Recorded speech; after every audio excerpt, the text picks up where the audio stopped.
मैं सुरेंद्र राव, प्रबोधन आईएएस, जहाँ पर केवल मैथिली ही पढ़ाया जाता है, अन्य विषय की तैयारी यहाँ पर नहीं होती है। मैथिली के लिए एकमात्र समर्पित संस्थान प्रबोधन आईएएस है।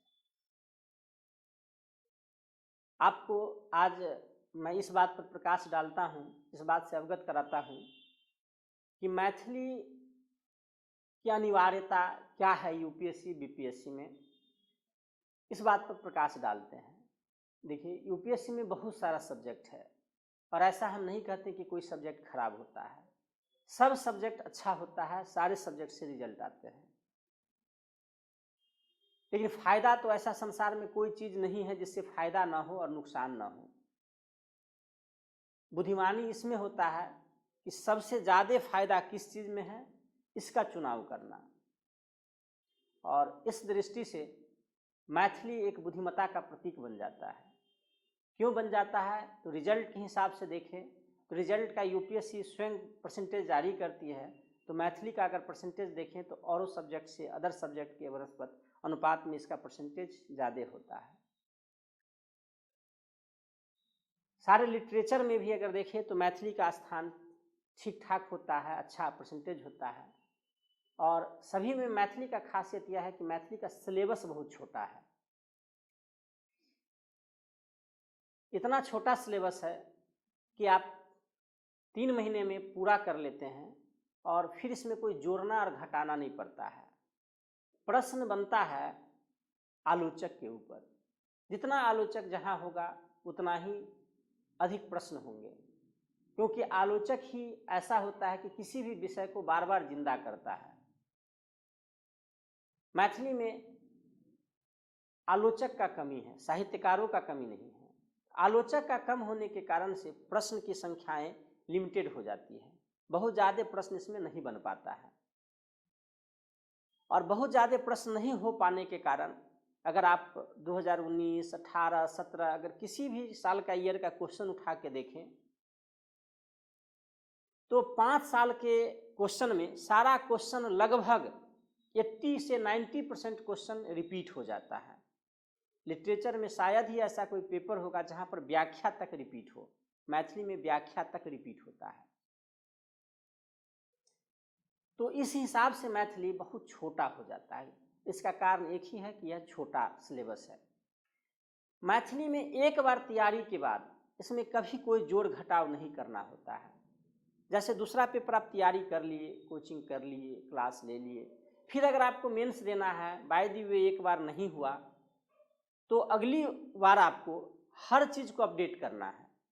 हर जगह पे जा कर के नए नए तथ्यों को शामिल करना है, जोड़ना है।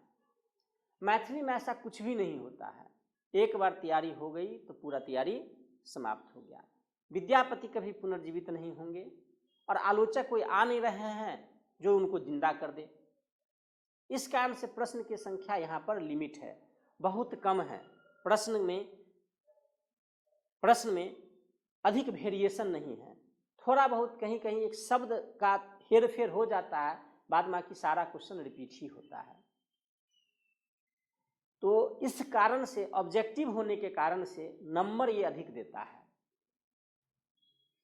तो आपके लिए अंक के लिए यह लाभदायी है। दूसरे तरफ इतने कम समय में तैयार कर देता है। एग्जामिनेशन के समय आप 1 घंटा भी अगर मैथिली पे देते हैं, 1 घंटा भी देते हैं तो आपका सब्जेक्ट पूर्णतः तैयार हो जाएगा। कभी आपको यह नहीं लगेगा बर्डन कि हमको सब्जेक्ट तैयार करना है। दूसरे सब्जेक्ट का बात करें तो लोग 4 घंटा 5 घंटा हमेशा पढ़ता है, फिर भी सब्जेक्ट कवर नहीं हो पाता है। लेकिन मैथिली आप 2 महीना भी 1-1 घंटा करके देख लिए क्लास के बाद तो पूर्ण तैयारी हो जाती है। तो इस स्थिति में आपको समय बहुत बच जाता है। समय बच जाता है तो आप जीएस पर उसको दे सकते हैं, तो स्वयं भी अंक देता है और जीएस में भी अंक बनाता है, पढ़ने में सहयोग करता है, समय देता है। मिथक यह है एक मैथिली के संबंध में कि हम जो है ना इसमें अच्छे रैंक नहीं लगे। तो मैथिली में 53, 79, 93 ये सब जो है ना रैंक आया है और इससे रैंक ज़्यादा भी आ सकता है। नीलिमा खोलवाल 300 नंबर लेकर के आई, फिर भी उसका 913 उड़ा रैंक आया, इसमें मैथिली का क्या दोष है। पंकज कुमार 923 रैंक लेकर के आया, फिर भी 748 उसका रैंक जाता है, इसमें मैथिली का क्या गड़बड़ी है। रतन कुमार झा 300 नंबर लेकर के आया, फिर भी 408 वगैरह रैंक लेकर के आया, इसमें मैथिली का क्या गड़बड़ी है। तो मैथिली में अपना अंक दिया है। कई लड़के हैं जो 300 अंक को पार भी किए हैं लेकिन फिर भी रिजल्ट नहीं दिए हैं। इसमें सब्जेक्ट का क्या कमी है। जीएस भी तो नंबर लाना चाहिए। मैथिली तो जो पास नहीं होने वाला था उसको पास करवा दिया इतना अंक दे करके। निश्चित रूप से अगर जीएस कमज़ोर है तो अदर पेपर रहता तो वो भी कमज़ोर होता और सिलेक्शन कतई नहीं होता। मैथिली तो जो सिलेक्ट नहीं होने वाला था उसको सेलेक्ट करवा दिया। इस पक्ष को भी देखना पड़ेगा। और अच्छे लड़के आएंगे तो रैंक भी लगेगा। जो जीएस में लेकर के आए मैथिली में, शायद ही कोई ऐसा लड़का होगा जो मैथिली रख करके ये कह दे कि मैंने पढ़ा और मैंने लिख के आया और अंक नहीं आया। इस बार भी अगर देखें तो 284-85 एवरेज अंक है। 50-60 लोग इसमें एग्ज़ाम देते हैं, इसमें से 8-10 लड़के, 12 लड़के, 15 लड़के हर साल पास होते हैं। जब 1000 से ऊपर सीट आया करता था तो 20-20 लड़के, 22-22 लड़के पास होते थे, और अब भी 750-800 सीट में भी 10-12 लड़के निकाल ही लेते हैं। तो इस प्रकार से मैथिली कभी भी सिलेक्शन में बाधा बने ऐसा कभी काम नहीं करता।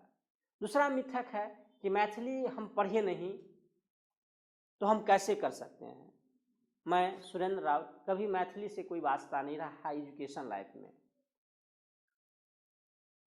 मैंने 10th में हम लोग यहाँ पढ़ना होता था, बस उतना ही वास्ता था। बाद में कि मेरा बैकग्राउंड साइंस का था, बस यूपीएससी में हम आए और मैथिली रखे और उस अनुरूप जो है ना हमने तैयारी किया और मैथिली आज पढ़ा रहे हैं।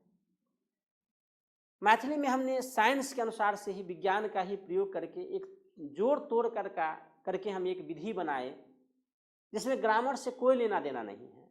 बस हिंदी का कन्वर्जन हमको मैथिली में करना है। मैंने यूट्यूब पर इसका वीडियो भी डाल रहा हूँ, आप देखेंगे मात्र 40 से 45 मिनट का यह वीडियो है। 2 वीडियो है, 3 वीडियो है, और अगर आप तीनों पार्ट का वीडियो है 45 मिनट में तीनों खत्म हो जाता है। और अगर आप उसको देखेंगे तो आपको इतना कॉन्फिडेंस आ जाएगा कि हम लिख सकते हैं। अंग्रेजी लिखता सब कोई है भारत में, बोलने वाले का परसेंटेज क्या है। तो लिखने के लिए बोलना आना जरूरी नहीं है। यह भी धारणा कि केवल दरभंगा और मधुबनी ही मैथिली है, यह भी गलत है। क्योंकि एक भाषा कभी भी एक एसेंट में नहीं बोला जाता है। क्या हिंदी हम लोग एक ही एसेंट में बोलते हैं? अलग अलग जगहों पर अलग अलग तरीके से, कोई स्कूल बोलता है, कोई स्कूल बोलता है, कोई स्पष्ट कोई अस्पष्ट बोले, जैसे भी बोले, लेकिन लिखने के लिए सब तो एक ही समान लिखते हैं। वही मैथिली में होता है। भागलपुर कतई मैथिली से अलग नहीं है। कतई जो है ना बेगूसराय, मुंगेर, लखीसराय, किशनगंज, अररिया, खगड़िया, ये सब कभी भी मैथिली से अलग नहीं है। ये मैथिली का अलग अलग एसेंट है, अलग अलग टोन है। और मिथिला ही क्यों, अब मैथिली इस बात का मोहताज नहीं है कि मैथिली कौन कौन कर सकता है। मैथिली से तो राजस्थान, महाराष्ट्र, यूपी, एमपी, हरियाणा, सारे जगहों के बच्चे, दिल्ली, सभी जगह के बच्चे आसानी से कर लेते हैं। अगर हिंदी की स्थिति थोड़ी भी ठीक है तो मैथिली, हिंदी के अनुपात में मैथिली बेहतर से किया जा सकता है। क्योंकि न तो यहाँ लिंग का भेद होता है, न क्रिया भेद होता है, न वचन भेद होता है, और न तो हर्षीकार न दीर्घीकार का बहुत पैमाना होता है। इस कारण से ये हर्षी दीर्घीकार का कोई पैमाना नहीं होता, इस सब का पैमाना बहुत नहीं होता। इस कारण से मैथिली लिखना तो बहुत ही आसान हो जाता है, सरल हो जाता है। बस एक प्रयास और एक हिम्मत करने की ज़रूरत होती है, और वही आपको मैथिली सिखा सकता है। इसके लिए बस एक जो ऐड आता है, डर को भगाओ जीत तुम्हारी है, तो बस मैथिली में यही है, डर भगाइए जीत आपका है। धन्यवाद।